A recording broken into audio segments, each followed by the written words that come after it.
Good morning, everyone. It looks like I slept in a little bit later today, which is good because there's really not much going on until 9 o'clock when I go to the Ford factory. But take a look what I... This is all from like the dandelions before they turn like yellow and whatnot. All the powder. Look at that. Oh, that's so cool. So I saw this place on the internet that I should come check it out. The Islamic Center of America. Look at it, it's a beautiful cathedral. Oh my goodness.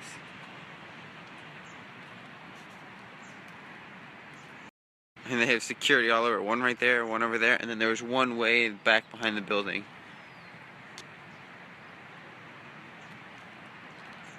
Alrighty, so I just found free parking for the Henry Ford Museum over here in this neighborhood. And I just feel like I keep trying to find free parking everywhere I go. And it really pays off each time, but I have a really bad feeling that at some point I'm going to fail miserably and it's just going to come and bite me in the butt. Knock on wood. I don't want that to happen, but we'll see. Welcome to the Automotive Hall of Fame. It opens up later, so I'll come back, but that is a cool looking building. So not only is there the Henry Ford Rouge plant that you can visit, they also have a village here. It's a bunch of like houses back from the day that they've like restored. I mean, they're not like super ancient houses or anything like that. People still live in it. Things still happen in them, whatnot. But it's like a village that you can go pay to see. I'm not worth it. They also have a Ford Academy. They have 9th grade, I think, through through 12. Happening, something interesting. All the Ford security is showing up here at the convention center. Fire trucks are here, ambulance just got here. We're having a party. Looks like somebody got hurt or passed out or something. This place is really cool. They have a lot going on. You can do the Rouge factory, you can do the village, you can do 3D movie experience, you can do all kinds of stuff. So I really have to... It's cool. So like the museum has like all of like Ford's belongings. It has everything from like his cars to his planes to his things like that. All kinds of cool stuff like that.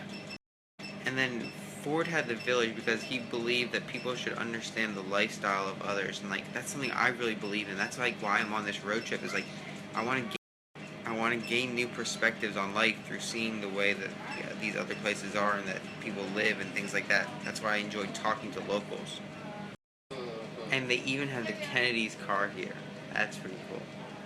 The tour starts with like 2 movies, and then we go to the factory floor, and so none of that can be videotaped or taken photography of, so sorry about that, guys, but you guys can see the vintage cars maybe at the end.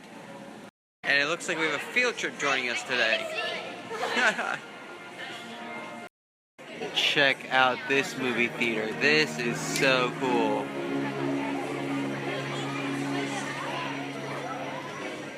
Oh my gosh, that movie that they have is so epic. I had to watch it twice. I went back in. I don't even know if I was supposed to, but I just went back in. So it's pretty cool. Like everything for the Ford F-150 is assembled here at the Rouge, but everything's made within like 1 or 2 state like distance. The engines are made in like Lima. Something else is made on like the other side of the Lake Erie. All the parts are kind of like made in 6 different places. Over there in the back is where they do all the testing for the trucks. Going off-road and all that stuff. It turns out this facility here was built on what used to be the Detroit River, and lots of the area around it used to be river here. So below this facility is sand. And because it was like a flood area, they had to put like, they had to literally take like phone poles and stick them all underneath the ground here and line them all, one right next to the other. They're all over the place. Just to support the buildings so that it wouldn't like sink when it floods and stuff like that. Also, a quick note, if you didn't know why, but you put white around the bottom of a tree, just like so. You put that white at the bottom because when the trees are young, the sun can burn the bark and kill the tree. And since white reflects the heat and the sun, then it saves the bark. And also, lots of research has shown that white will deter bugs from climbing up the tree. These are the pilings we were talking about. Yep. Oh, that's so cool. Oh, I just think that is amazing. It's crazy. That. Alright, so this factory is a definite must. You guys have to come. They have an amazing like video, audio, 3D sort of like experience that's like mind-blowing. The factory is like totally cool. Even if you're not like a supply chain major like me, like really interested in that stuff, it's so cool. Like all the kids who are here today, like were thrilled with it. So if you're still a kid at heart, that means this is a place for you to come. You really just have to come because I can't say enough about it. You need to put on your bucket list, guys. Definitely, bucket list. Number 1. Now I'm in the museum part. The part that has like all like the old automobiles, planes, trains, anything that Ford owned. Oh yeah, jukebox. Oh, look at the modern old school classroom. And this was your kitchen. Got dining room, kitchen, stove. Yo, that would be so cool to make my bacon on a wood-burning stove. The development of the TV. Alright, teenager's bedroom, 1987. Got that Mac. Got that printer. Got that record player. Got that messy closet, of course, but with Big Bird in it. Dresser, mirror. Bob Marley. The bed. Deep Moore, don't know who that is. And then all that stuff's gonna fall on your head. Ford was ready for anything. He owned all of these revolvers. And, of course, all of these rifles. Not just 2, not just 3, but 4 of them. This is a modular home. It's a circular dome. An innovation of its time, but of course it failed. They tried to mass produce it, but it didn't catch on. Closet. That is our cordless steam engine. They're doing training on it. They're training us presenters. You can press that button. I encourage people to press that button. Is all the other buttons in the museum are just for us to press. So everything in this museum is actually an innovation of its time. So whether it be an innovation of a house like we just saw, or the innovation of a train, innovation of a plow, innovation of a gun, something like that, that makes a lot more sense because I doubt Ford could have owned all this stuff. So yeah, this museum should better be named as the Innovation Museum, not really the Ford Museum. And in case I didn't say it, that house was the dynamic house, which never took off. Check out this thing. I don't know what it is yet, but it is massive. About like 4 pairs of like stuff to replace the plane 4 times, but I didn't know that they had to go this far out into the middle of nowhere.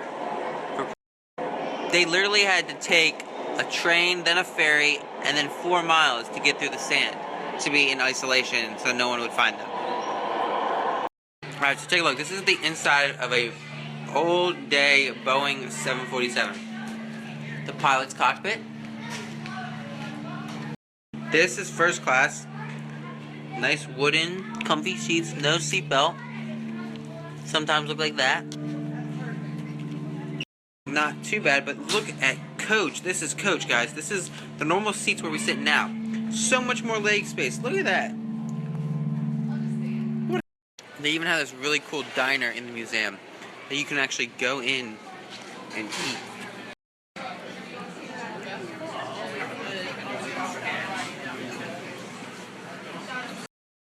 It's a nice deck out here, beautiful. McDonald's. Oh, that was the McDonald's I just walked through. Actually, that wasn't McDonald's. It's just the sign that they have here for some reason. They just have it here. It's cool. Check this out. This is a horse-drawn, like, it looks like it's a rail car, guys. Not pulled by a locomotive, but by horses.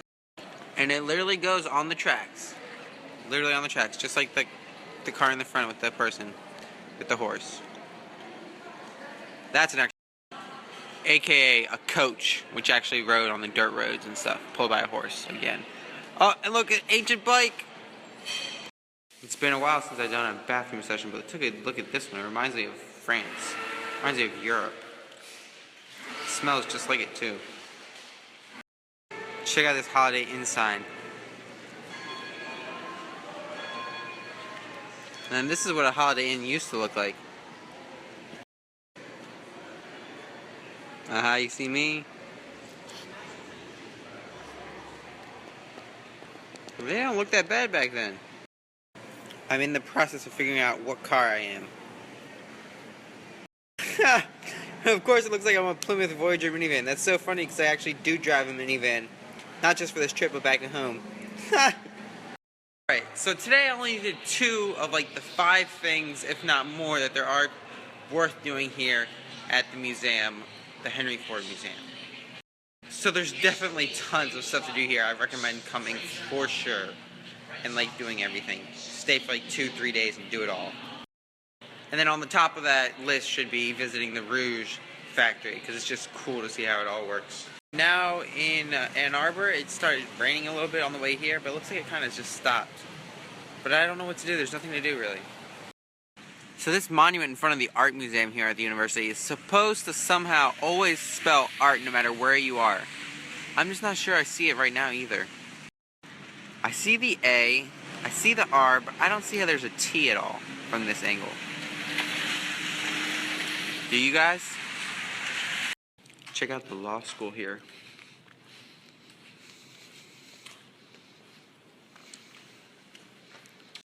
And check out these awesome bow ties they have. Those are nice. Check out this place. Pieology. The study of custom pizza. Let's go see what's inside. Oh, that's so cool. Hi, how are you? That's so cool. Hey, yeah, what's up?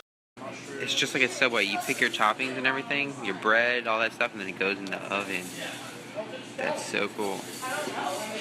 It does look like they have a lot of pizza places here, though, which is interesting. I didn't know Ann Arbor was like a pizza place. But their streets are not very bike or car friendly when it comes to like all these holes, potholes, bumps, all kinds of crazy stuff. It really hurts my butt, and it probably hurts the... Alright, so I'm pretty much done for the day, I think. I don't know where I'm going next, if I'm sticking around or doing what, but I'm ready for the key takeaways. Detroit, guys, there's so much to do. I can't believe I spent 2 days in Detroit. That was one of the places I thought I was only going to spend. So, the first must is you have to go to the Henry Ford Museum. Like, there's so many different attractions there. You could spend literally 2 days there. I spent all day there today, and I probably could have spent even another day. And when you go there, the number one thing you have to do is go to the factory, go to the Rouge factory, because it's just amazing to see them make the cars and learn about the history of Ford and stuff like that. Then I would suggest going to the Ford Museum that's there. And while the museum really doesn't have anything to do with Ford, it just has to do with innovation. It's called the Ford Museum, but you should still go to it. It's part of that same location.